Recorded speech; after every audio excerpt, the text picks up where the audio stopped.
I'm straight up kind of stealing Wendigoon's video idea for this. The one that he did 2 years ago, talking about stuff that scared him as a kid. That's an excellent video, by the way. I will link that below. That's like one of the first videos of his that I watched. And it's kind of weird because we're friends now. Shout out to you if you're watching this, by the way. And yeah, so I've kind of had this idea for like a long time, ever since Mandela Catalog blew up, and I had an audience to kind of like talk about this stuff to. I feel like it would be kind of interesting to talk about because not only do I have a large array of stuff that freaked me out growing up, but a lot of them actually reflect in my work today. So I guess I'll start it off with the biggest one. The catalyst that kind of started everything was this series of like baby sensory videos, like like Cocomelon and stuff today. Well, guess what? In like 2005, there was these VHS tapes that my mom had called Baby Einsteins. Not Little Einsteins, Baby Einsteins. And it was just like these collections of babies' toys being played with and stuff, and like marbles running down little paths and little cartoons and puppet shows and stuff. And that was what I mainly grew up on for those few years. And there was this one section in particular of this green dragon puppet thing that absolutely ruined me.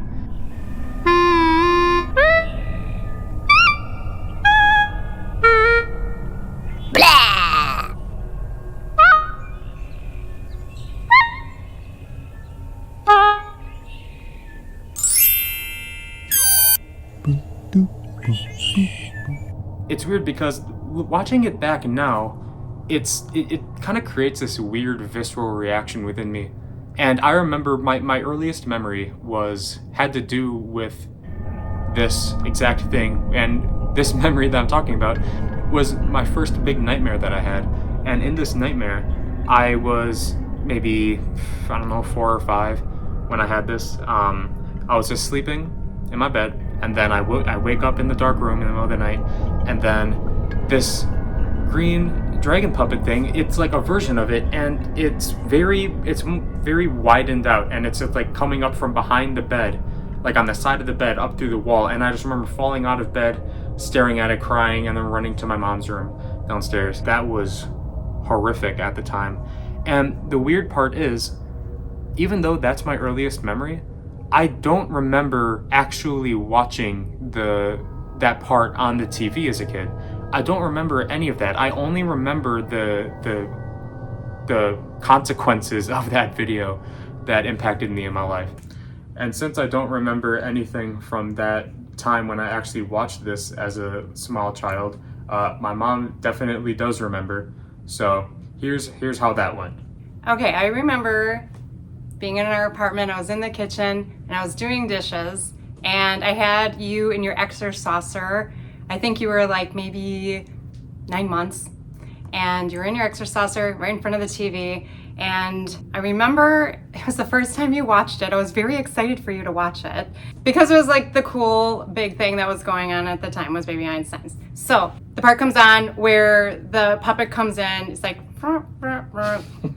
then it looks at the camera and it goes, blah! And you jumped so hard. I thought you were gonna come out of your Exer saucer. The whole thing just shook. I'm like, oh my God, what happened? And all of a sudden I look at you and you look back at me, you're like, ah! And I'm like, oh no! So I went running to you and I picked you up. I'm like, it's okay. And then I didn't give up though. I gave it another shot. I'm like, okay, we'll take a little break from it, but then we'll try again. But this time I'll make sure that I catch it because you loved the rest of the video. So I figured, okay, next time I'll just make sure I catch it right at that spot. So we tried again. And I'm like, okay, and I got distracted. Yeah. And it happened again. I was like, oh no, I forgot. Your one job. And you got traumatized again a second time over the puppet. And I'm like, okay, I promise we won't watch this anymore at all. And so I put it away. In terms of Mandela Catalog stuff, in volume 1 and 3, there are parts where, well, like the intruder part, the famous intruder part in volume 1 was reflective of that, and then also the Might of the Subconscious section in Volume 3, where it's just like it's a child's TV program. There's this character on screen, or this thing, that you don't know why it's there. There's no context as to why it's there, but it's just kind of lingering there with just a void of a background where there's nothing except the solid color. And I've always thought that was pretty creepy, even to this day. I think that that's kind of mysterious. Now, honestly, I think that was probably the only big one for my really early childhood. The only other thing I can think of is that one part of the Ghostbusters movie where like that librarian ghost lady had like a weird jump scare type thing that traumatized me because I was really into Ghostbusters as a kid.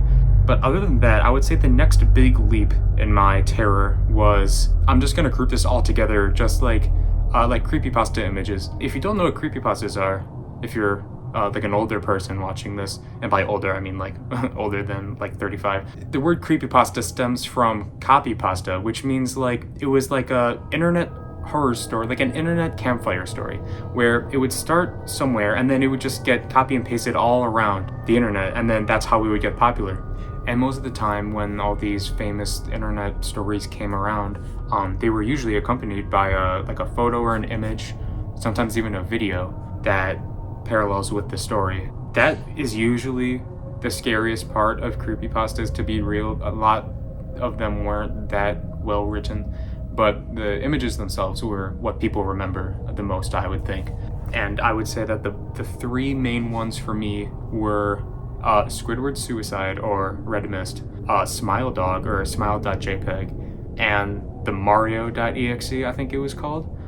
And then in terms of videos, I would say the Mariana Mordegard Glesgorv video, I'm pretty sure that's how you pronounce it, where it was just this guy in a room just staring at the camera for like 2 minutes, and then there's a little jump scare type thing at the end, which, you know, whatever, over a red filter, and that creeped me out so much. And the reason why it freaked me out so badly was because when I came across that, I was maybe around like 13 or so, and when I watched that for the first time, I was on a trip with my family, and I was watching it on a car ride on the way home from this trip.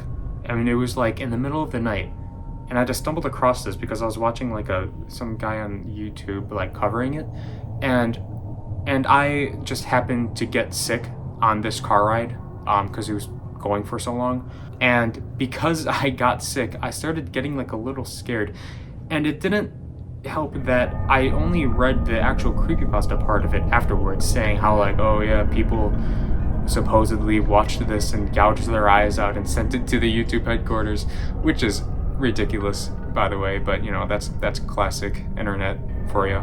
But yeah, I happened to be sick, and I read that, and I was like, oh no, did this video make me sick? Am I going to die in 30 seconds? I didn't die, spoiler alert. I know.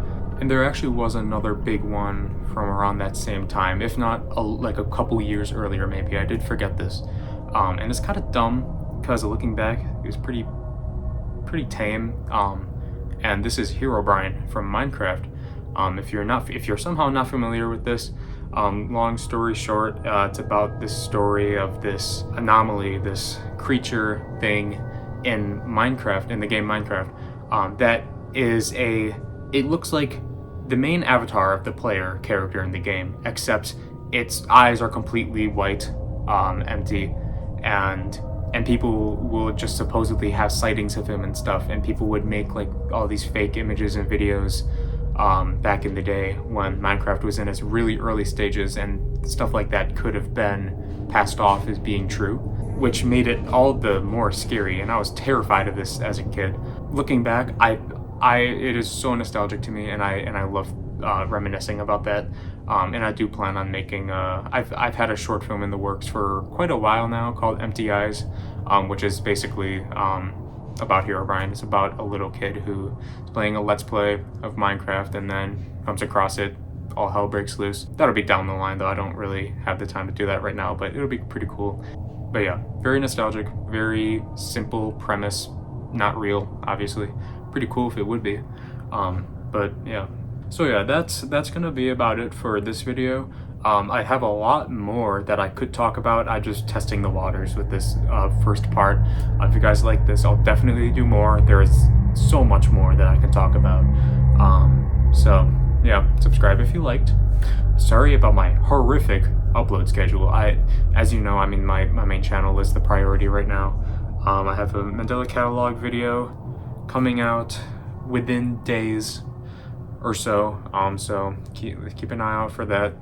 That'll be all. That's really all I got. All right. Bye. Thanks for watching, and subscribe if you want, and also like the video if you want. Okay. Bye. Bye. Bye. Bye.